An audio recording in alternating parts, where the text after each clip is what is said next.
Pelita bagi kakiku, terang bagi jalanku. Firman-Mu. Sebelum kita belajar, temanya sangat menantang dan menarik. Coba yang memilih tema ini jelaskan dulu. Kenapa milih tema? Mau ibadah di mana? Nah, kalau kita lihat tema ini mau ibadah di mana kan unik ya. Nah, sekarang yang mencetuskan silakan bicara. Hebat Bro Ari, hebat. Thank you, P.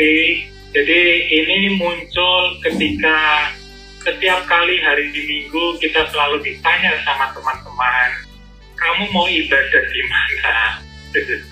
Jadi saya semakin merenungkan sebetulnya pertanyaan ini tepat atau tidak. Nah, itu yang kami mau belajar di malam hari ini. Pertanyaan itu tepat atau tidak. Kedua, kita mau belajar juga mengenai apa sih sebenarnya ibadah sejati menurut Alkitab Firman Tuhan. Kira-kira itu, Pi. Oke, baik ya. Ayo kita siap belajar firman Tuhan ini ya. Terima kasih Tuhan karena Tuhan beri kami kesempatan untuk boleh belajar bersama-sama.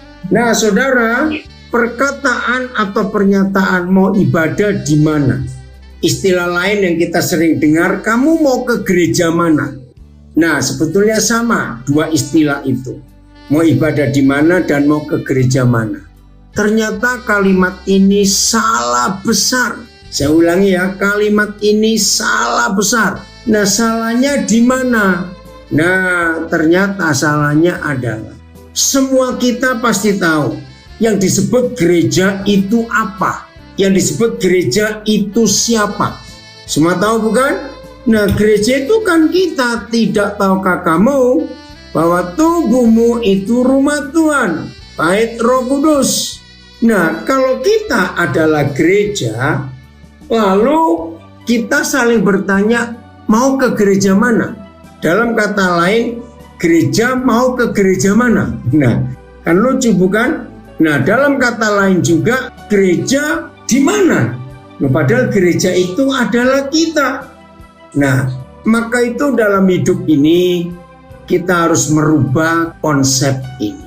Hal kedua, kalau ada orang baru percaya Tuhan Yesus, lalu mereka setelah mengambil keputusan untuk percaya, tiba-tiba mereka tanya, kalau begitu saya ke gereja mana ya? Nah, saudara, kalimat itu juga salah. Nah, salahnya di mana? Padahal dia itu gereja. Kita harus mengajar saudara kita yang baru percaya Yesus, dia itu gereja. Nah, arti pertanyaan kedua, saya ke gereja mana? Berarti di hidup orang-orang yang ada di sekitar kita selama ini sangat menyedihkan hati Tuhan konsep mereka. Karena di benak mereka gereja itu seperti rumah makan, gereja itu seperti toko pakaian, gereja itu seperti mall, gereja itu seperti pabrik. Sehingga ditanya, aku mau belanja di mana? Aku ke pabrik mana? Aku ke mall mana? Berarti gereja buat pikiran banyak orang itu sebuah tempat dan kelihatan tidak jelek biasa ya. Ayo ke gereja ini, ke gereja itu. Ternyata saudara, itu sangat salah. Kenapa salah? Karena selama orang masih mempertanyakan aku ke gereja mana, berarti ada banyak gereja yang ada di dunia ini. Betul tidak? Dan gereja itu beda-beda. Nah, ini konsep yang salah. Betul? Jadi gereja itu adalah kita dan tidak boleh kita berkata mau ke gereja mana, mau ibadah di mana. Nah, saya harap untuk dua hal ini masing-masing kita mengerti sekarang. Ya. Oke, saya lanjutkan. Jadi perkataan mau ibadah di mana itu salah, mau ke gereja mana itu juga salah. Saya ulangi, jadi pernyataan mau ke gereja mana dan mau ibadah di mana itu pernyataan yang salah dan pertanyaan yang salah. Nah, sekarang kita timbul masalah baru. Bagaimana caranya? Konsep yang sudah salah kaprah ribuan tahun ini kita ubah. Ya betul, seperti business networking, MLM, menyedihkan sekali. Gereja buka cabang, persis seperti bisnis, persis. Nah, gimana caranya bisa merubah konsep ini? Nah, ya punya kepala cabang masing-masing, betul. Ya, terus gimana cara kita merubah konsep ini yang sudah salah kaprah nggak ratusan tahun tapi ribuan tahun? Ketika gereja pecah-pecah begitu banyak, gimana cara merubah konsep itu? Saudara, ternyata untuk merubahnya harus dari diri kita sendiri sebagai gereja yang benar. Saya diminta untuk sharing, mengajar di dalam wadah Badan Kerjasama Antar Gereja Sekabupaten Subang. Nah, Tuhan memberikan tema karena panitia tidak memilih tema. Waktu saya tanya, ini temanya apa? Terserah Pak Daniel. Maka Roh Kudus memberikan saya tema. Sesi yang pertama kita belajar mengenal fungsi gereja. Yang kedua, sesi kedua, sebelum kami meninggalkan Subang ke Ciater, maka sesi kedua Tuhan berikan tema belajar mengenal tanggung jawab gereja. Nah, ternyata nyambung ya.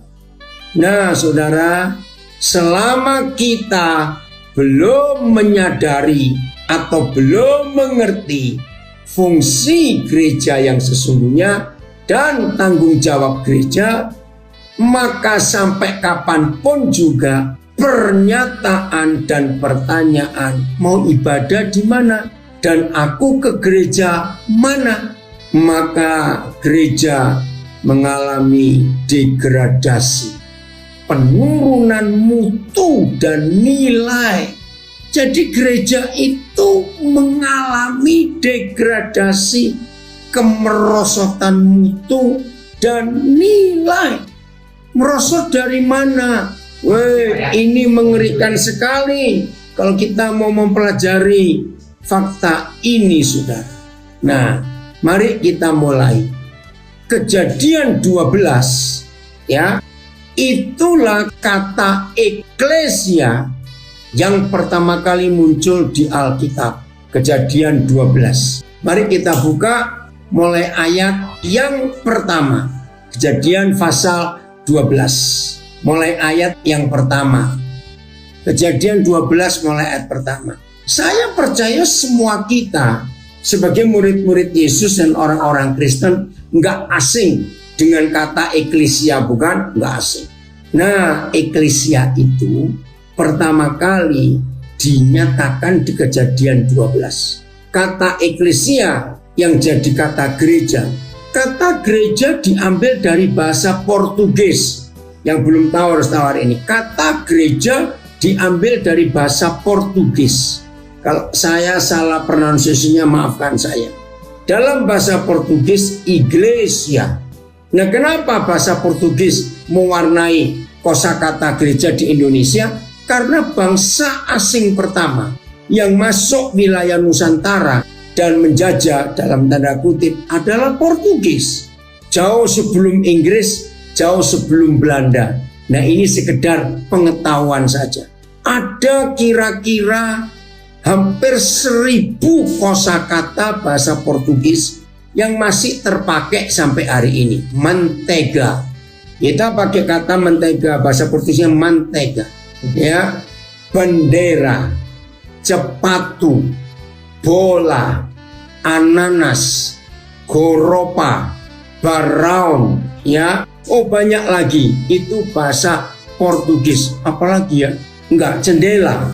Jendela itu bahasa Portugis. Banyak ya.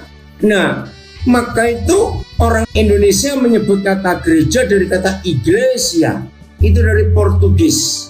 Nah, dari situ muncul dari kata eklesia, kadera, ya, dari bahasa Portugis. Banyak sekali, saudara. Nah, maka itu beberapa kata yang masih relevan itu di bagian timur Indonesia, mulai dari Minahasa, Sangir, ya, lalu Maluku, Papua, masih banyak. Sombar, ya, kata sombar itu bahasa Portugis, artinya tempat untuk berteduh. Oke, Kejadian 12 mulai ayat 1. Nah, kata eklesia, ya, itu dari bahasa Yunani, artinya dipanggil keluar. Nah, dipanggil keluar untuk apa? Ini yang kita perlu tahu. Kejadian 12 mulai ayat 1 kita baca. Berfirmanlah Yahweh kepada Abram, pergilah dari negerimu. Berarti kan keluar. Dan dari sanak saudaramu, tinggalkan. Yang ketiga, dari rumah bapamu, ini ke negeri yang akan kutunjukkan kepadamu. Cara perhatikan, ini hebat sekali. Ya, saya ulangi, inilah kata eklesia yang secara implisit, secara jelas itu diucapkan oleh Yahweh Tuhan. Dipanggil keluar. Berfirmanlah Yahweh kepada Abram, pergilah dari negerimu dan dari sanak saudaramu dan dari rumah bapamu ini ke negeri yang akan kutunjukkan kepadamu. Nah, dipanggil keluar untuk apa? Bukan untuk jalan-jalan jadi turis ke negara lain, tidak. Lalu kata Yahweh, aku akan membuat engkau menjadi bangsa yang besar. Nah, saudara, sejak waktu itu, saya lupa berapa puluh tahun yang lalu, maka saya selalu punya istilah begini. Ada gereja Musa, ada gereja Nuh, ada gereja Abraham, ada gereja Yusuf, ada gereja Daud, ada gereja Salomo. Kenapa? Karena memang mereka itu gereja. Jadi harus sadar. Dan hari ini ada gereja Arianto, ada gereja Daniel Alexander, ada gereja Anton Gunawan, ada gereja, sebut nama masing-masing. Karena kita ini gereja. Saudara perhatikan. Jadi kita ini gereja. Ya, nah, gereja Abraham yang akhirnya menjadi gereja Abraham, ini gereja yang luar biasa. Ya, aku akan membuat engkau menjadi bangsa yang besar dan memberkati engkau. Perhatikan baik-baik, ya. Aku akan membuat engkau menjadi bangsa yang besar dan memberkati engkau. Jarak urutannya ini luar biasa. Dibuat jadi bangsa yang besar. Setelah dibuat jadi bangsa yang besar, Yahweh Tuhan memberkati. Setelah itu, woi, keren loh gereja itu, membuat namamu masyhur. Tuhan itu punya kerinduan yang sangat besar, ingin memamerkan gerejanya kepada dunia. Maka itu di Wahyu 21 ayat 3 ada teriakan, lalu aku mendengar suara yang kencang, suara yang menggelegar di seluruh alam semesta. Lihatlah, rumah Tuhan ada di tengah-tengah manusia. Saya nggak tahu ya berapa kali sudah pernah ngalami ini. Saya sering sekali. Setiap kali ada anak saya, kenalan saya, saudara saya baru pindah rumah, wajar nggak kalau mereka memamerkan rumah mereka? Ya wajar, karena itu tempat tinggal mereka kok. Betul? Nah saudara, menurut Wahyu 21 ayat 3, ternyata Papa itu punya kerinduan besar untuk memamerkan gerejanya, bukan cuma untuk dunia, tapi untuk alam semesta. Lihatlah, rumahku, God's home, terjemahan dari New Living Translation. Lihatlah, hai seluruh alam semesta, inilah rumahku. Tuhan pamerkan, saudara. Nah, saya mengajar, saya nggak tahu kenapa hari-hari ini Tuhan bawa saya untuk bicara tentang gereja yang harus begini, harus begitu. Tuhan tuh mau memamerkan kita kepada dunia. Seperti kalau saudara baru pindah rumah, ya, dan rumah itu baru, rumah itu bagus, nggak salah saudara pamerkan rumah itu ke orang-orang, ke teman-teman. Datang nggak? Maka itu kalau ada orang baru pindah rumah lalu ada syukuran rumah, sebetulnya bukan cuma syukuran mendoakan, ingin pamer. Nggak salah, itu rumahnya sendiri dan memang bagus. Ternyata Itulah kerinduan Bapa terhadap kita. Dia ingin memamerkan kita kepada dunia. Tapi masalahnya, yang dipamerkan belum siap. Kita ini masih jadi gereja yang amburadul, kacau balau, penuh pertengkaran, penuh pertikaian, penuh intrik dan kejahatan di dalam gereja. Ngeri sekali. Gereja sudah jadi tempat bisnis. Maafkan saya. Jadi kapan kira-kira Bapa di surga akan memamerkan kita kepada dunia? Saudara ini. Nah, kalau kita lihat kasus kepolisian, memang sedih. Karena pelakunya 80% itu orang Kristen lagi. Nah, jadi itu gereja.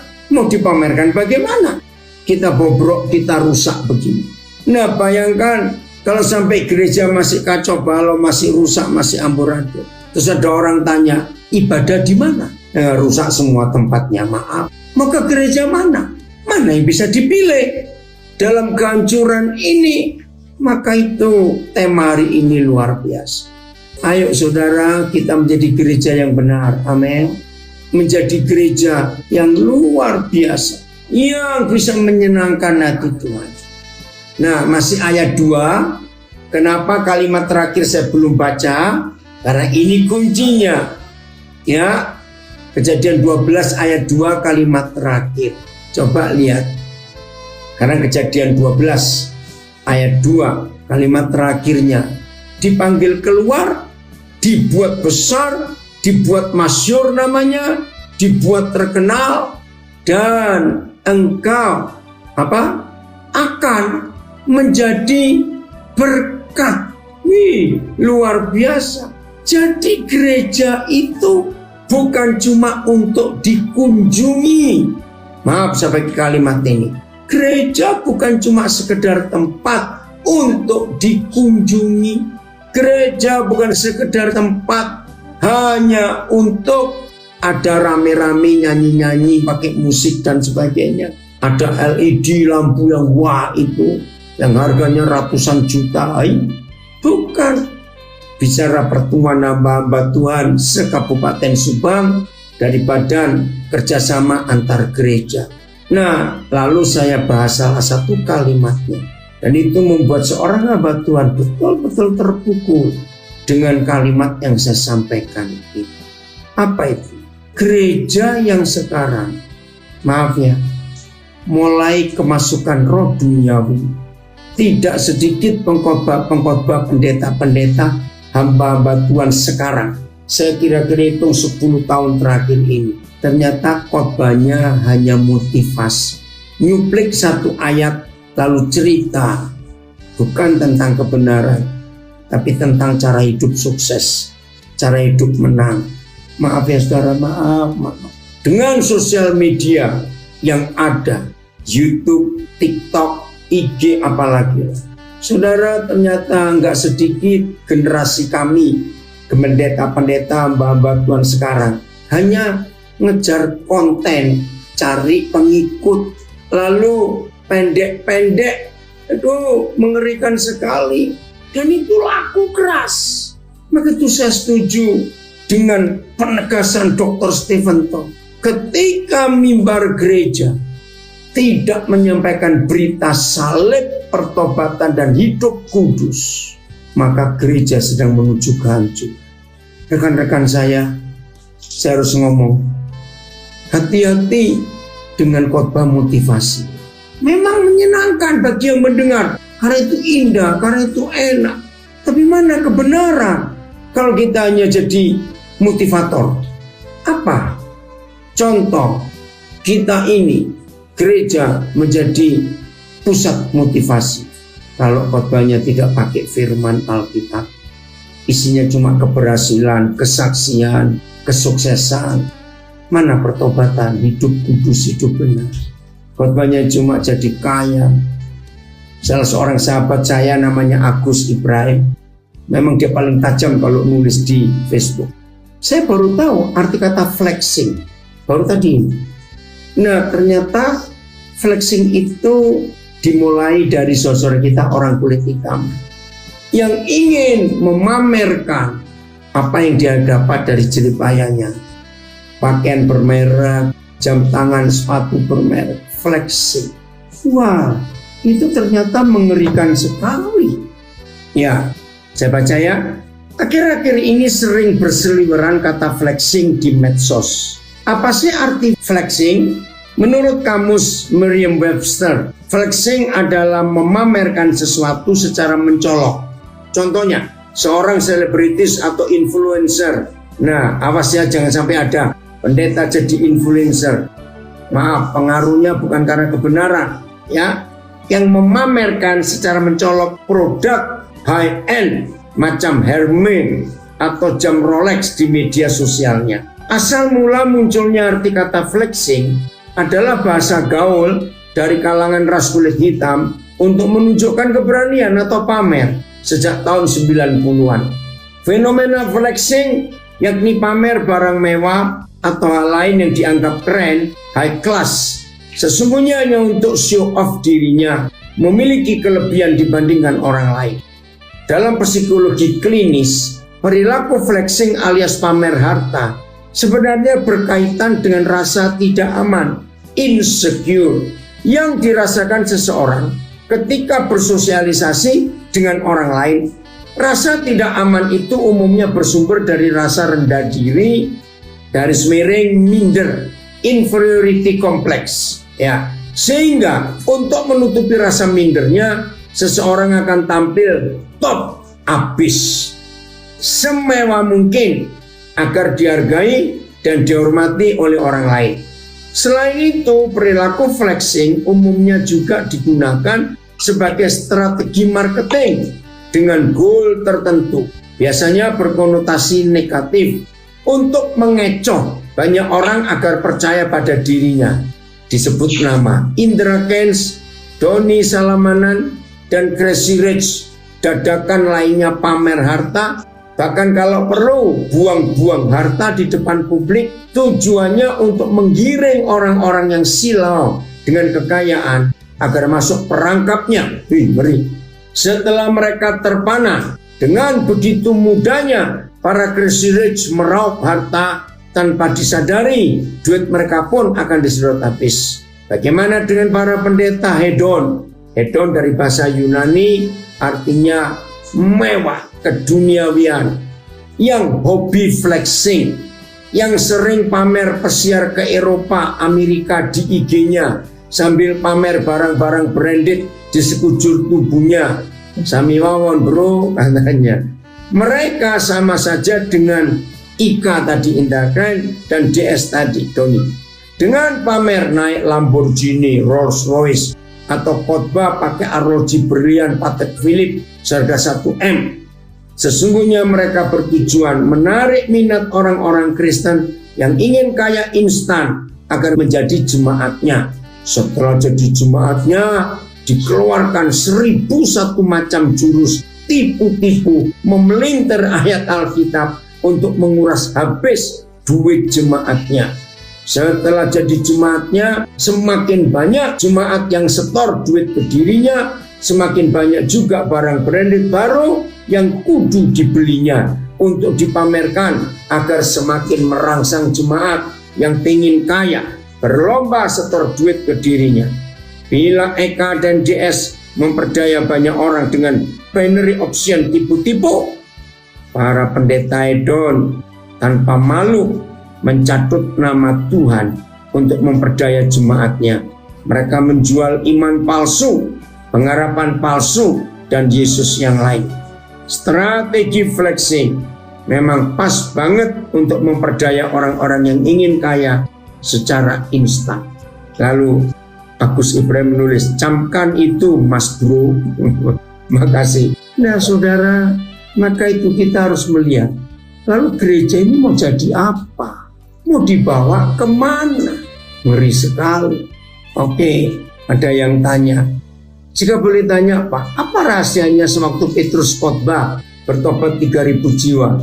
Khotbah kedua kalinya tobat 5.000 orang. Kuncinya apa saja?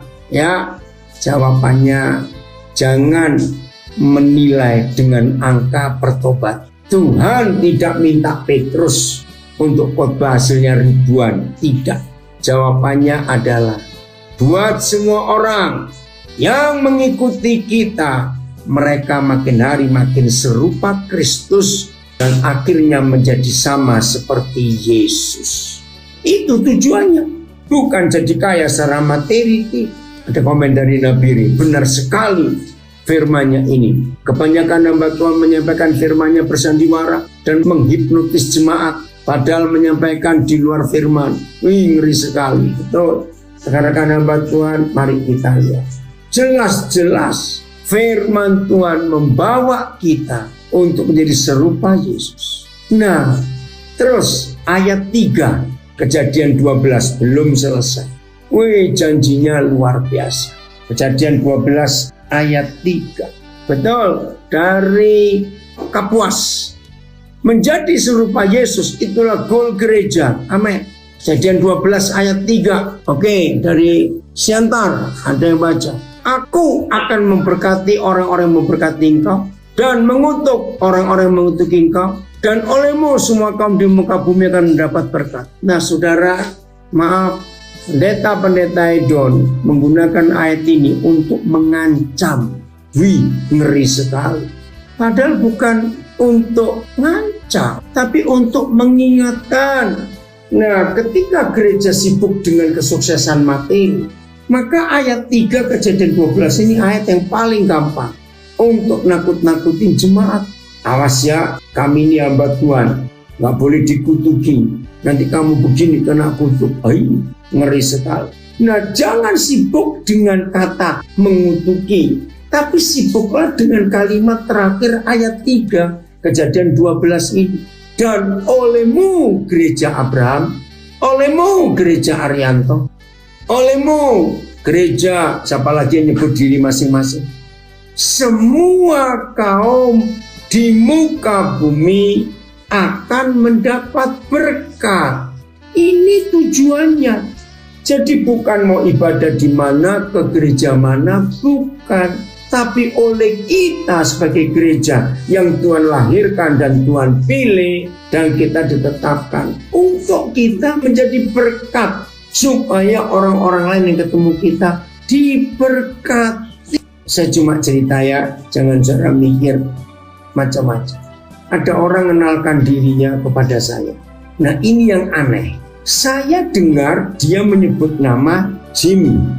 Nah biasanya saya kalau habis kenalan dengan orang, supaya nggak lupa, saya akan mengulang lagi nama itu. Oh ya, ini nama kamu ini ya, kamu ini ya, kamu ini. Nah ada 4 orang yang saya baru kenal. Loh kok aneh saudara, begitu saya nyampe ke Jimmy lagi, yang muncul di mulut saya, kamu Kinley. Nah kan jauh sekali nama Jimmy dengan Kinley. Nah saya minta maaf, aduh maaf saya salah. Saya terus mikir, saya dengar jelas Jimmy loh, kok jadi Kinley? Ya udahlah. Nah selama saya mengajar di sesi pertama, Roh Kudus sudah ingatkan saya, nanti kamu layani orang itu yang tadi nama Jimmy itu. Saya panggil Kinley, saya belum tak kenal siapa dia. Nah tapi Roh Kudus pesan begini begitu masa kecil. Sesi kedua, ya sesi pertama istirahat cuma sebentar, makan lalu nyambung. Dan sesi kedua Roh Kudus kuat sekali, jangan lupa kamu temui dia. Nah akhirnya saya panggil. Saya ini belum ngomong apa-apa saudara, belum. Saya baru mulai ngomong, dia nangis. Lah kan saya bingung, saya ini ngomong apa. Nah ternyata dia bahas. Dia masih manggil saya Pak. Sebentar Pak adanya, kenapa Bapak tadi manggil saya Kinley? Wih, saya tertuduh. Aduh ampuni saya, ampuni saya. Ya wajar dong orang itu kaget. Kenapa manggil saya Kinley? Aduh maaf ya saya. Jangan Bapak jangan minta maaf. Loh, nama itu nama kecil saya, dan hanya papa saya yang manggil saya Kinley. Wih, saya kagetnya luar biasa. Kok bisa tepat? Nah, yang buat dia pengen ketemu saya akhirnya, karena ternyata papanya itu gak sayang dia. Waktu dia dalam kandungan mamanya, berapa kali mamanya ingin gugurkan dia, makan obat ini, makan obat itu. Anak ini hancur betul itu. Tuhan jamah dia. Dan bapaknya sudah lama meninggal. Dan hari ini Tuhan pulihkan dia. Nah itulah gereja yang jadi berkat. Bukan ke gereja mana. Kami masih di Subang. Pulang dari ibadah, jam 9:30 lewat. Begitu kami masuk hotel, resepsionisnya luar biasa. Nah begitu saya masuk ke hotel, Roh Kudus bilang, kamu layani resepsionis itu. Ada satu kerinduan besar yang dia pengen tahu tapi nggak tahu gimana. Oh ya. Nah, terus saya tanya namanya, saya minta nomor teleponnya. Terus dari kamar, saya masuk kamar, saya telepon. Kaget dia sudah. Ternyata satu kerinduannya sebelum dia mati, dia bilang, saya cuma pengen bisa lihat wajah bapak saya. Karena sampai hari ini saya nggak tahu siapa bapak saya. Saya maksa ibu saya sejak saya masih kecil. Ma, beritahukan siapa bapak saya. Dia ada di mana sekarang? Oh, jawabannya macam-macam. Nah, waktu dia dari remaja menuju ke pemuda. Nah, rupanya mamanya ini capek juga. Dia tanya terus bapaknya di mana. Terus mamanya nunjukin foto. Ini loh foto bapakmu. Ternyata anak ini meragukan. Lucu sekali dia cerita saya. Tapi saya nggak percaya sebetulnya Pak. Ya mungkin mama saya capek, saya tanya wajah bapak saya itu seperti apa. Nah saya juga nggak tanya, mama dapat fotonya siapa itu. Saya geli ikut tertawa. Karena begitu rindunya. Malam itu saudara Tuhan jamah dia. Dia manggil saya papa. Waktu saya doakan, saya peluk dia. Aduh. Dia bilang saya belum pernah merasakan ini. Nah ini loh gereja. Yang bisa jadi jawaban buat banyak orang. Dan jadi berkat. Bukan cuma sibuk cari berkat. Ini yang dunia cari di antara kita. Jadi bukan ke gereja mana, mau ibadah di mana. Bukan. Saudara masih ingat tanggal 8 yang lalu. Saya ke Pontianak gak nginap. Hanya untuk berkati salah satu anak kami. Namanya Renaldo Ginting. Saya gak akan bosan-bosan cerita. Pernikahan mereka itu masih jadi pembicaraan banyak orang. Bukan cuma yang hadir on-site, tapi yang online. Itu hebatnya sosial media. Karena pernikahan yang luar biasa hadirat Tuhan nyata. Sampai gembala gereja yang dipinjam gedungnya itu, kok bisa seperti ini pernikahan ini. Nah Renaldo Ginting ini cacat, tangan kirinya lumpuh. Waktu dia putus asa, kecewa hidupnya, bapaknya meninggalkan mereka sekeluarga. Masih umur 16 tahun dia pengen mati. Naik motor ngebut, kecelakaan. Gak jadi mati, tapi tangan kirinya lumpuh. Sampai sekarang. Dia pikir mau apa hidup ini dengan tangan yang cacat. Maka itu dalam janji nikah yang diucapkan mempelai perempuan, saya juga nangis. Aku berjanji ingin jadi tangan kirimu. Wih, semua orang mendengar. Itu luar biasa. Bagi yang belum mengikuti, ada di IG, ada di Facebook saya. Itu pernikahan yang luar biasa. Dan ada 3 orang muslim yang hadir dari keluarga pengantin perempuan yang kagum dalam pernikahan itu. Nah bukan itu yang saya mau ceritakan. Renaldo Ginting ini punya gereja. Itu gereja Renaldo Ginting. Apa yang dia kerjakan? Saudara, dalam keterbatasannya, dia kontrak rumah papan, rumah orang Kalimantan. Ya dekat rumah sakit Yosudarso. Itu rumah sakit umum Provinsi Kalimantan Barat. Nah saya berkunjung ke rumah itu. Kenapa dia sewa rumah itu? Ya kecil 2 lantai. Ternyata Tuhan gerakkan dia untuk menolong orang-orang miskin dari kampung-kampung, dari pedalaman yang berobat, tapi penyakitnya parah, kan nggak bisa cari pondokan, apalagi rawat inap. Nah di situ ada satu keluarga yang saya juga shock pertama kali. Bapak, mama, anak perempuan besar, pemudi, dan anak laki masih remaja. Saudara, 4 orang ini kena kanker semua. Saya sampai bingung mau doakan apa. Nah, si mama harus dirawat di Jogja, kemo sekian belas kali. Orang miskin lagi. Yang ditampung di rumah itu tinggal si suami, bapak, dan 2 anak. Saudara, dengan kasih Tuhan yang ajaib. Waktu pernikahan Naldo hari ini, mereka berempat datang, saudara. Dia nyapa, papi, masih ingat? Aduh, saya lupa. Ketika anak yang kecil lagi muncul, oh ingat. Wih, sudah berubah, bilang, kami sudah bebas dari kanker, papi, kami sudah sembuh. Itu luar biasa. Lalu Renaldo dikontrakan rumah oleh orang Singapura namanya Ibu Maria dari pelayanan Yasindo. Rumah besar, kamarnya 5. Saya sering nginep di rumah itu kalau ke Pontianak. Untuk apa? Untuk nampung yang lulusan penjara. Ini opini lalu, ini gereja yang jadi berkat. Nah, selesai pemberkatan nikah, ada orang yang saya kenal dari Bali, namanya Pak Budi. Dan saya tahu ini orang kaya. Baik, kau dan senang ketemu di sini. Oh ya. Nah, saya tanya, lu bagaimana kenal Aldo? Kan heran. Nah, jawabannya, ya seperti kau dan tahu, saya kan hati saya ada di penjara untuk nolong orang-orang. Oh ya, puji Tuhan kalau gitu. Saya nggak tahu, saudara. Nah, rupanya Naldo lihat waktu saya foto. Ya, Pak Budi ngajak saya foto. Oh ya. Nah, selesai itu, Pak Budinya pulang, saya masih di gereja. Naldo dekati saya. Pak, apa tahu nggak Pak Budi? Dia tahu, saya bilang. Oh bukan soal Pak Budinya. Dia ini menghadiri pernikahan saya karena dia baru beli rumah di Pontianak sekian miliar dengan 13 kamar. Berapa? 13 kamar sekian miliar. Diserahkan saya bersama Michelle istrinya itu untuk mengelola. Saudara, saya betul-betul, wih, ini loh gereja yang jadi berkat, jadi jawaban. Saya nggak punya waktu untuk mengunjungi karena sore itu saya harus ke Surabaya. Ini gereja yang jadi jawaban, yang jadi berkat. Bukan cuma sibuk untuk cari berkat. Kiranya Roh Kudus menolong kita untuk masing-masing kita mau menjadi gereja yang benar. Amin. Loh, harusnya nggak boleh tidak. Ayo kita jadi jawaban. Ya, ayat terakhir. Lukas 15 ayat 1. Maka itu saudara-saudara yang sedang sibuk hari-hari ini untuk dapat ini dapat itu, jangan sibuk dapat apa dulu. Sibuklah untuk menjadi jawaban. Doa buat banyak orang menjadi berkat. Jadi sekarang Renaldo ini punya 3 rumah singgah di Pontianak. Itu saya kagum sekali. Saya ulangi Lukas 15 ayat 1. Para pemungut cukai dan orang-orang berdosa biasanya datang kepada Yesus untuk mendengarkan dia.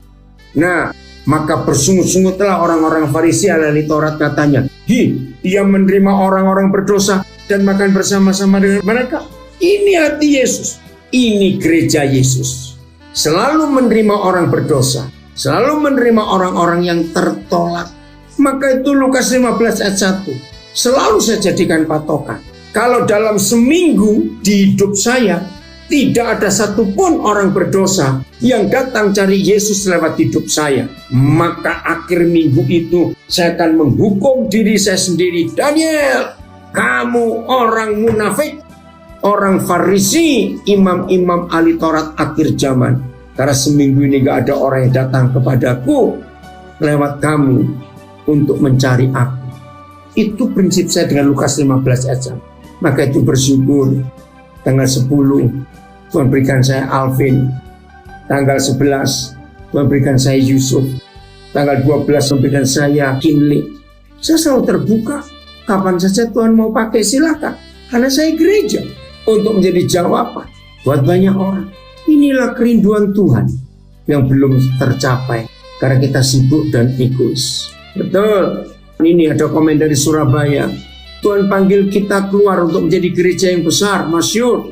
Tuhan mempromosikan, memamerkan pada dunia untuk gereja menjadi berkat, menjadi jawaban doa bagi banyak orang. Siap ya? Bukan ke gereja mana, bukan ibadah di mana, tapi kita yang jadi gereja. Tuhan Yesus memberkati kita semua dan jadilah orang-orang yang dipakai oleh Tuhan. Amin. Firman-Mu pelita bagi kakiku, terang